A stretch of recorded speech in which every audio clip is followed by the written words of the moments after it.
Malakas po ang kutob ko, magugustuhan nyo mga kaibigan itong aking niluto ngayon. Bukod po sa simple at madaling lutuin, ang mga ricado po ay masustansya katulad po nitong ampalaya, yung ating pong talong. Kung ayaw nyo pong maglagay ng hipon at medyo may kamahalan, maglagay po kayo ng isdang mura-mura. Mainit po ang kawali, ito po yung 3 kutsarang butter na tutunawin po natin.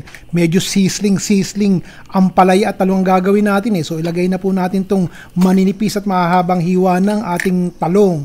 Hindi ko po titigilan ng kahahalo yan hanggat napapansin kong hindi pa talaga luto at namumulat parang sunog-sunog ng konti yung ating talong at ayokong mapait kapag sinama natin yung mga susunod na ricado. Ito namang ampalaya na maninipis, mga 5 minuto ko pong ibinabad yan dun sa lemon juice. Importante po para mawala yung konting pait. So yan po hindi ko rin titigilan ng kahahalo. Ito ay 1 minuto ko lang iluluto sa mataas na apoy at baka naman ma-overcook mawala yung nutrition ng ampalaya. Lalagyan po natin ng konting asin para magkalasa-lasa pero 1 minuto lang.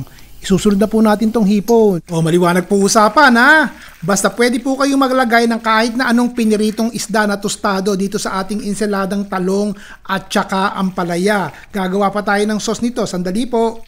Po natin ng konting asin at haluin po natin. 2 minuto ko lang lulutuin tong ating hipon.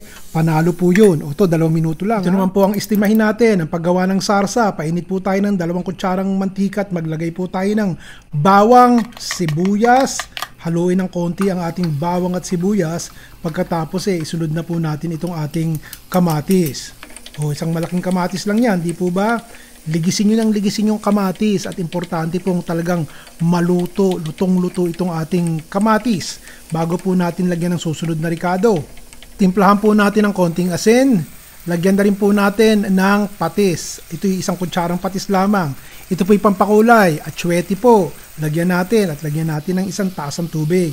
Diretso ang paghahalot, pakukuluin po natin yan. Pero halo kayo ng halot ng maligis ng todo yung ating pong kamatis.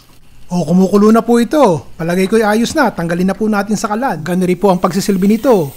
Habang sumisipol pa, sumisisil-sisil at kumukulo-kulo pa itong ating gulay na may kasamang hipon ilagay na po natin sa isang magandang pinggang medyo malukong ng kaunti.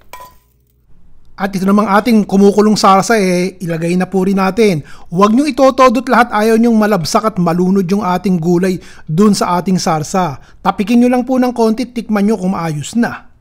At sa huli po, ilagyan po natin ang tinadtad na kinchay. Ito po yung Chinese celery. Wala po akong mabilang kinchay Okay na rin po ito. Parang mas masarap Nagustuhan nyo po ba?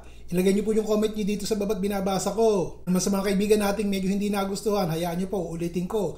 At baka naman sa susunod magkaigat magustuhan nyo na. Si Ron Bilaro po.